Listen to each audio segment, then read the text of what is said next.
All right, joining me now is founder of the Coursen Security Group and author of the Safety Trap, Spencer Coursen. Spencer, thanks for being here.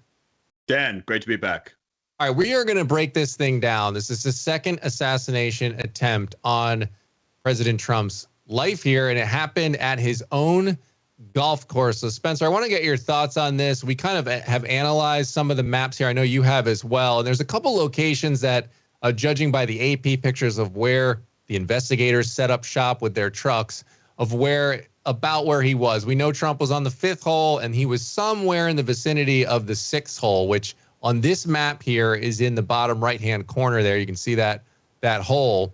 And judging by the pictures we were looking at on AP where the trucks were set up, he was somewhere along that hedgerow near the 6th green and the 7th tee. Spencer, I know. Go ahead. You had some thoughts of where he could have been as well. Yeah, so there's been conflicting reports. All of them basically have him in that southeast corner of where 5 leads to 6 and then 6 turns to go up to 7. And what that shows me is that he was either, if he was positioned more to the bottom right, more to the southeast corner, where 6, where the president where President Trump would have been walking from 5 to 6, that would have been a good vantage point because he would have had a direct line of sight down that fairway. If he was positioned a little bit over, he would have been equally advantageous because he would have been right on that turn where you go from the hole of 6 to the tee of 7, which actually would have brought President Trump actually a little bit closer. So depending on which one he was or where he was would have basically determined which shot he was looking to take. But the fact that he had that vantage point predetermined so that as soon as he found out that Trump was going to be in that vicinity or in that area of operation shows that there was some research and planning done ahead of time so that when the target of opportunity became available, this individual was ready to implement and employ his plan. Yeah, and it doesn't look like, from the reports that we've seen so far, it's unclear. It doesn't look like the assassin actually got off a shot. It looks like the advance group or whatever the Secret Service on the ground was closest to him somehow identified, they saw the muzzle sticking out from the fence and then engaged the target. Talk about what Secret Service is doing there, what they're looking at, and how that all goes down. Well, I think what we want to really highlight here is what we saw in Butler, Pennsylvania was the Secret Service in a very reaction-driven operation. What we saw here was what we want them to be in, which is a prevention-driven operation. The golf courses are just inherently a headache for any kind of protective detail because there is so much wide open spaces. There is so much long distance fields of view. And so in knowing this, the Secret Service has a very robust and reliable protective operation plan they put in place for protectees who are on a golf course. And what that basically entails is many concentric rings of security that ebb and flow sort of like a bubble as the protectee moves from hole to hole. Now, one of the things we saw after Butler was the protective detail for Trump get scaled up a bit. Now, it seems to me that most of that robustness has involved technical and tactical components. So we know he's now traveling with a counter-assault team or a CAT team.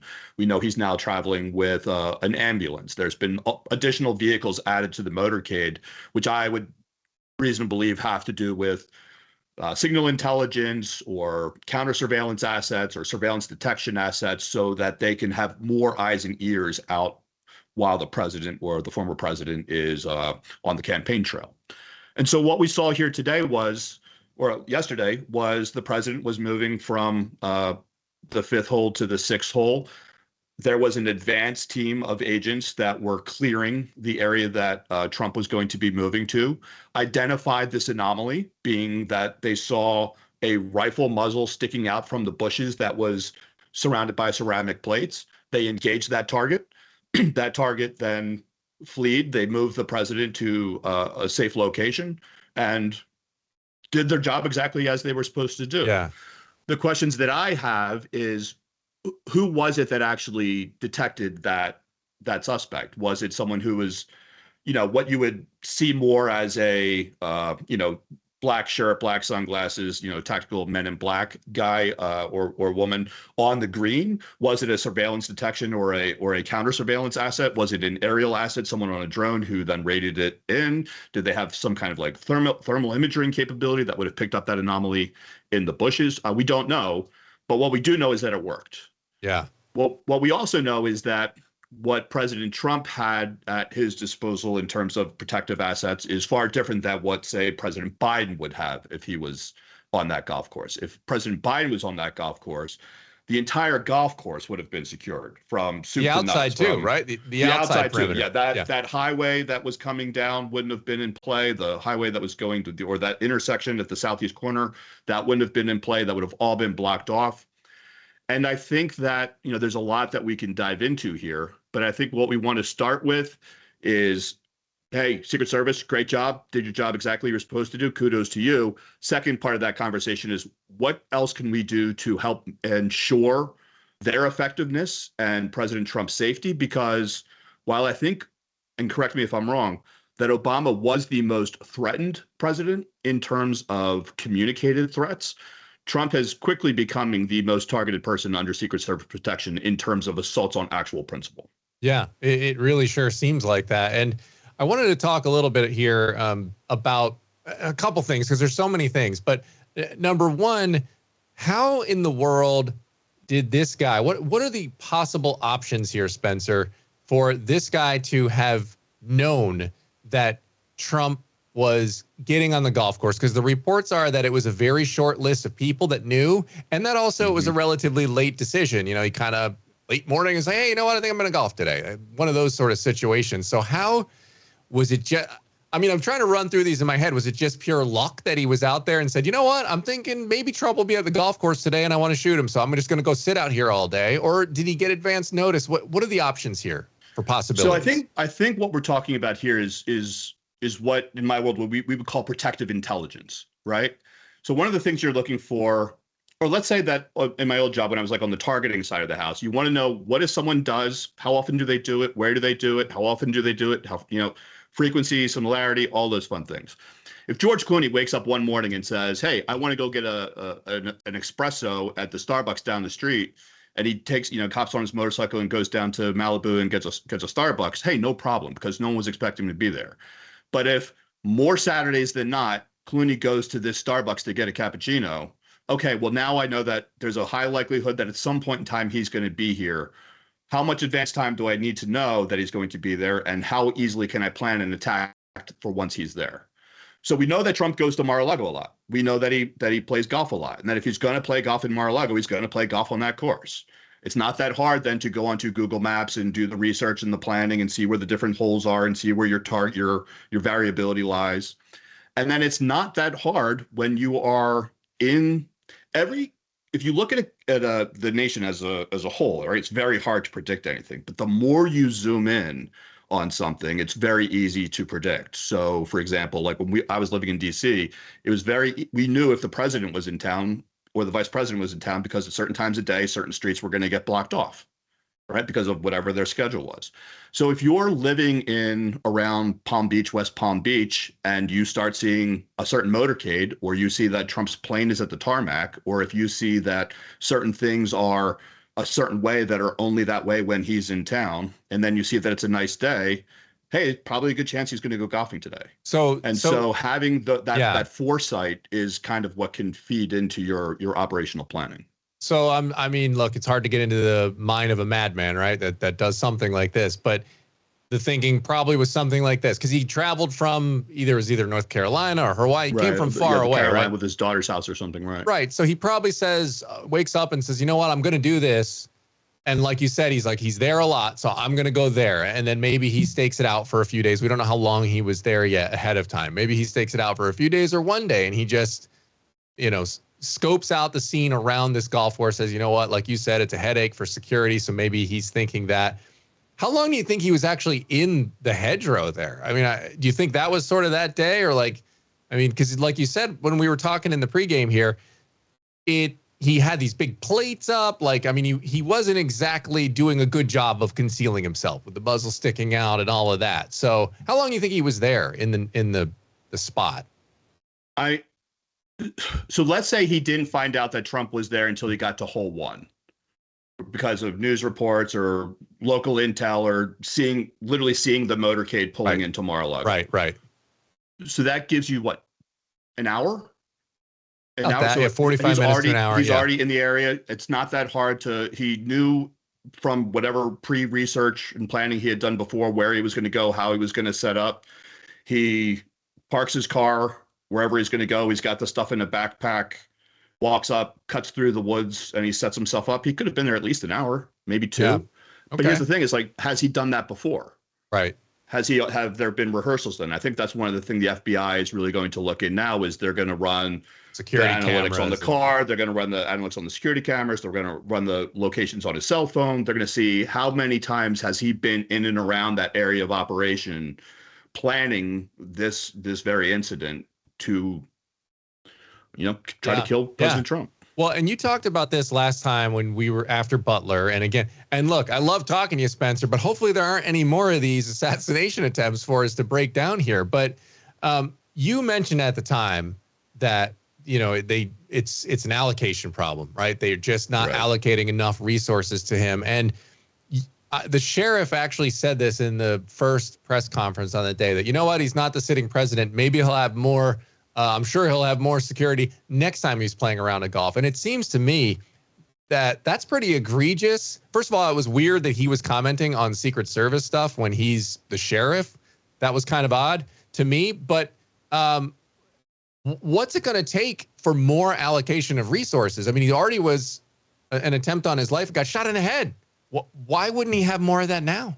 Well, just 2 hours ago, President Biden gave a little scrum outside of the White House, and basically, I don't know if it was outside the White House, but it was with reporters basically saying that, listen, Congress needs to give Secret Service whatever they need. If it's more manpower, if it's more resources, whatever they need, like, he should get it, because we cannot have a candidate being taken out before the election.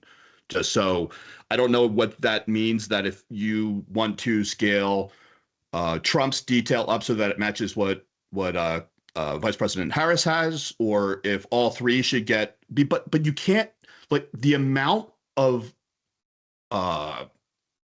effort, time, energy that goes into just protecting the president, I don't know if that can really be replicated, because it's such the entire model of the Secret Service is to support that one individual's assurance of safety. I don't know if they have the resources to allocate that kind of protective bubble to three more assets. I think what you will see is maybe something more of an ebb and flow, maybe a ramp up and a scale down of a threat-informed, intelligence-driven, security, grounded operations plan. Yeah. So that it can kind of ebb and flow as it goes. But I think that, with this being the second, attack on principle that Trump has faced in 2 months, you're only going to see this ramp up as the rhetoric of the election gets more, as more and more copycats start seeing where the holes in the complacency of Secret Service lie.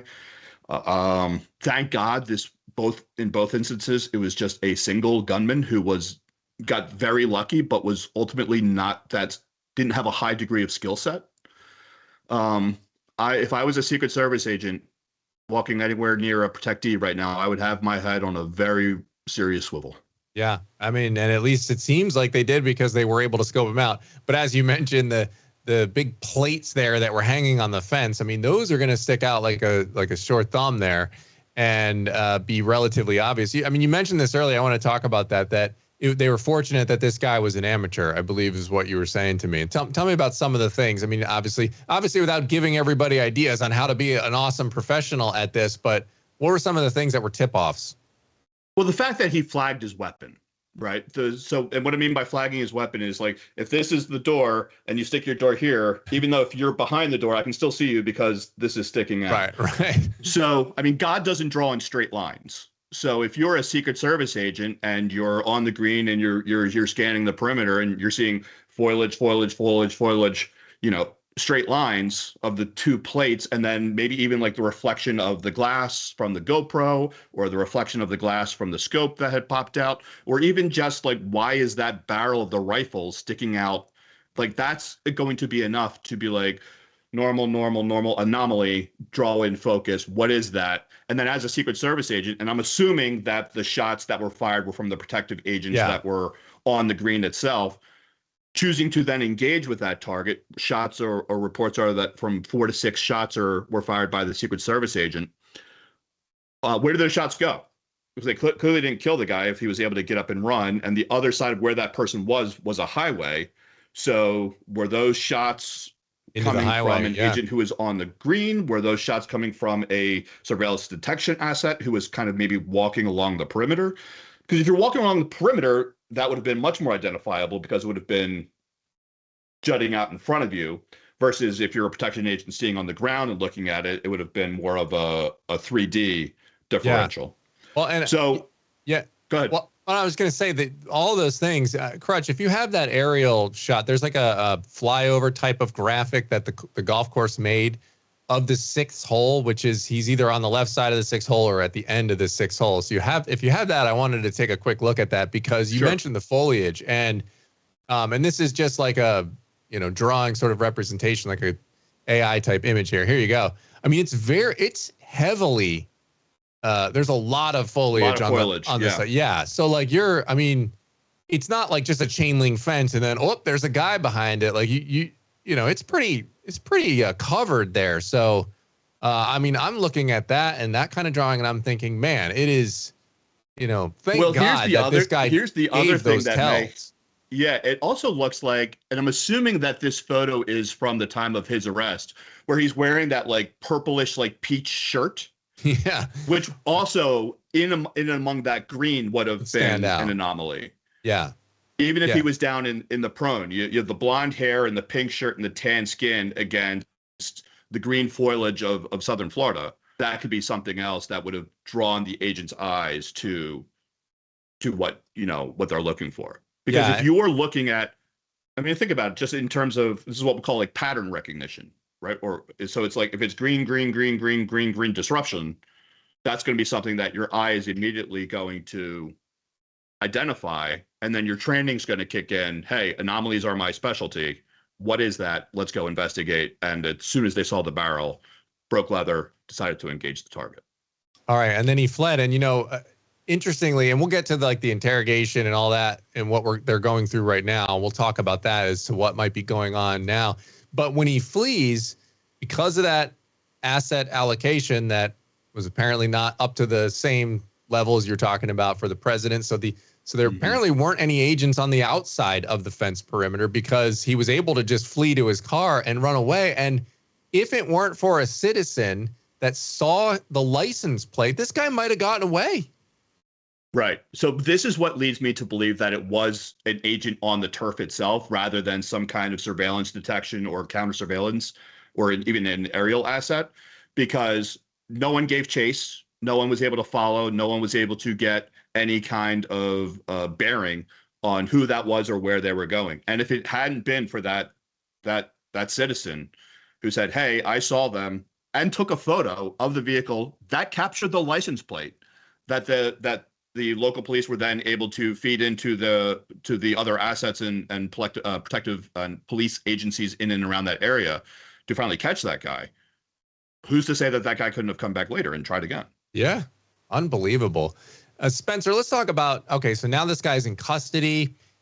What is the process that's going on right now? The first reports are that he's not talking. He's not saying anything.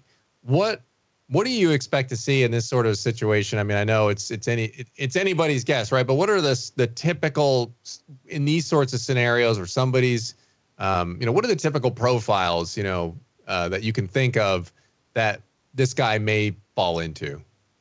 Well, I would say he's somewhere between like identity seeking and political crusader.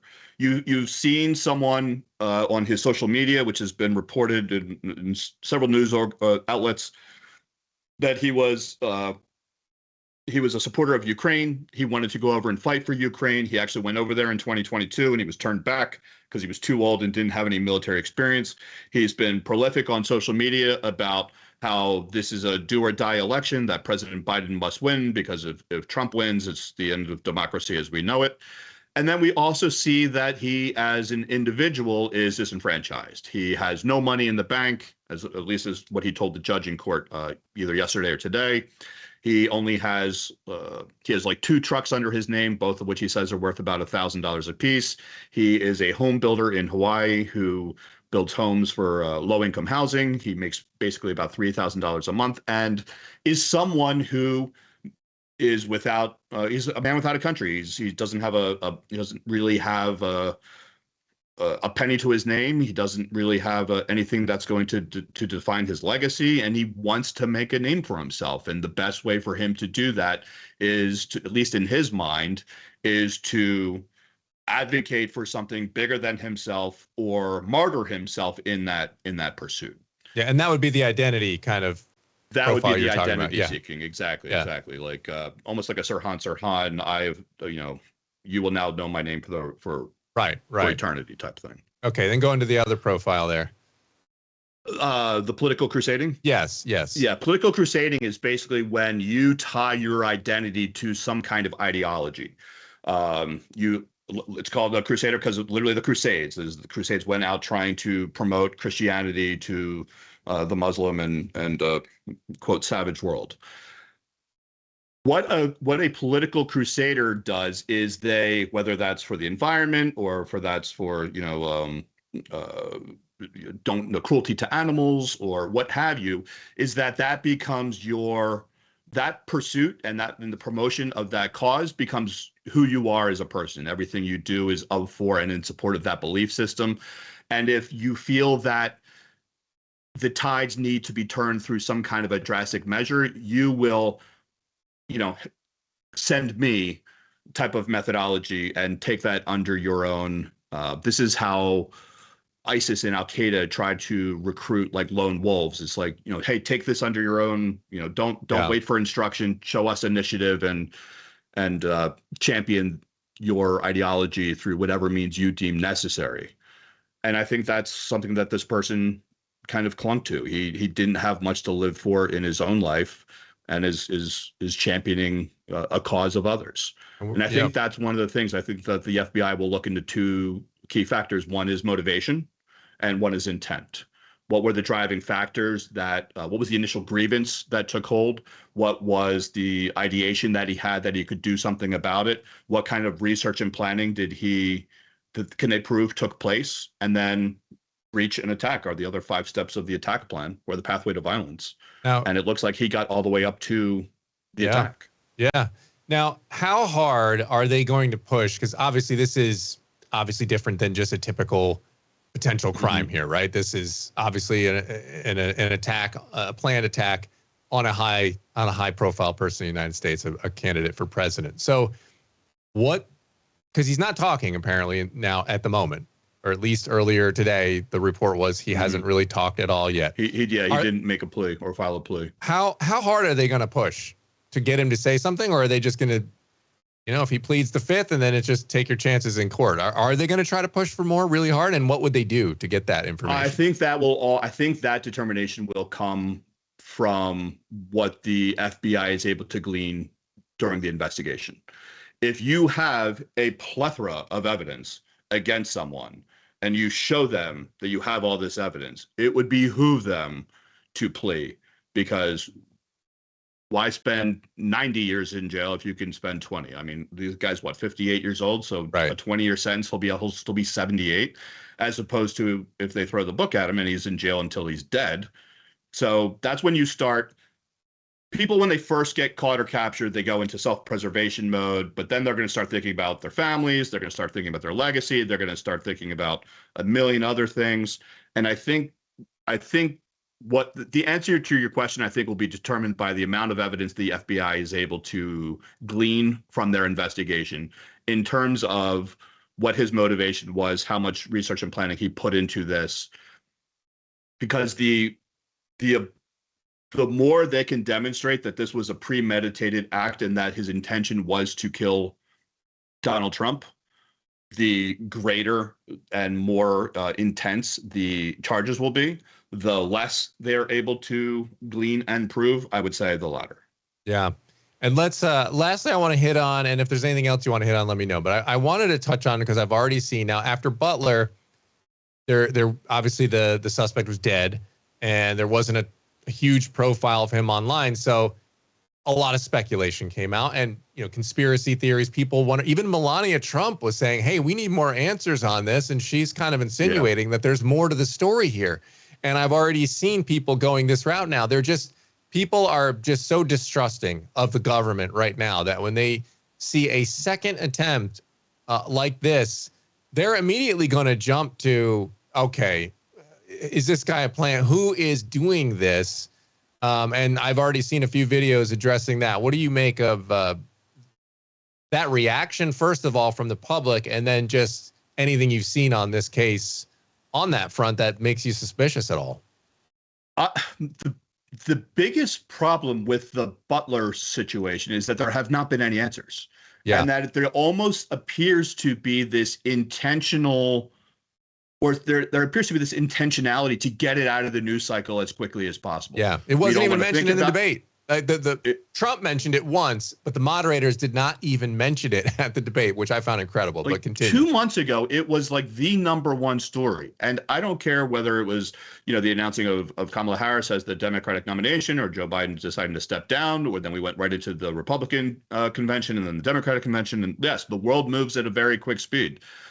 But the fact that a presidential candidate got shot in the face 2 months ago, and we still don't have any real answers or accountability. We saw the Secret Service director kind of step down, and then it was kind of like nothing else to see here. Yeah. And anytime there is the absence of truth, the backfilling of truth will be done by fiction. Right? Because if I don't know what's true, anything can be true. Yeah. And I don't think that this instance has anything to do with the other instance, other than we are, becoming a more violent society, that the rhetoric that is being communicated to these disenfranchised individuals that, hey, the one thing that really blew my mind about Butler, Pennsylvania was within an hour an hour before the assassination attempt, he was Satan incarnate. He was a Nazi reborn. He was worse than Hitler. And then an hour later, it was our thoughts and prayers are with him. There's no violence. And then within 2 months later, we're right back to where we started, and here we are again. So, if the safety trap, not to plug my own book, is sometimes feeling safe is the most dangerous thing we do, because we vacillate between this hypervigilance where we're going to be patting down grandma at the ballpark to complacency of, well, don't worry about it, nothing bad's ever going to happen. This is what we're going to get. Yeah. All right. Well, again, hopefully we get more, because like we said, that the suspect here is actually alive still. I had one more question. They did file a couple initial charges here, and they were, gun-related charges of felon possessing a gun, something like that. Mm-hmm. And they can potentially add more charges. What is the typical? I mean, he didn't. It doesn't look like he pulled the trigger. He got flushed out before he could. I mean, but obviously this is what he was planning to do. So will they? What in your experience? What does it take to get an assassination attempt? I guess is what I'm asking. You have to try to assassinate someone. And but is that but does laying in wait there count as trying to assassinate him? I don't. And again, I'm not right. Not the legal guy, right? So, yep, that's fine. Yeah. So, but I would think that there needs to be a hostile threat plus hostile intent. I do not know if that threshold has been met in this case. I think if he got a shot off, absolutely. Yeah. I don't know. I mean, clearly he was there to assassinate Donald Trump. Yes. I don't think anyone can debate that. It's kind of like if if I'm on my way to commit a crime, can you charge me with committing that crime? Right. Yeah. So So clearly it's pretty obvious what his intent was, but legally, I think there's probably are they there? Legally I don't know. A conspiracy to commit. Yeah. Okay. Right? Or terroristic threat, or disturbing the peace, or you could probably get into interfering with a campaign or like, I'm sure listen, they're going to be creative. Yes, They're going to be creative. I just hope that they're as creative at going after this guy as they were at going after Trump for what he did. Yeah, well, absolutely. I mean, because look, we don't want to see any more of this. I mean, that is the one thing I hope everyone would be able to agree on is we don't want to see any more nut jobs shooting at presidential candidates. That certainly wouldn't be good for our country. Well, Spencer Coursen. Yeah. And let's also make sure that the Secret Service is getting what they need so that we don't revisit this in another 2 months. Yes, I do not want to be talking to you again about, once again, the Secret Service not having enough resources allocated to guard President Trump right now. That would be even more of a travesty than what already just went down. So, Spencer, appreciate it. Founder of Coursen Security Group, author of The Safety Trap. Also, don't miss the Coursen's Corner podcast. Spencer, I appreciate your time today, sir. Thank you, sir. Cheers.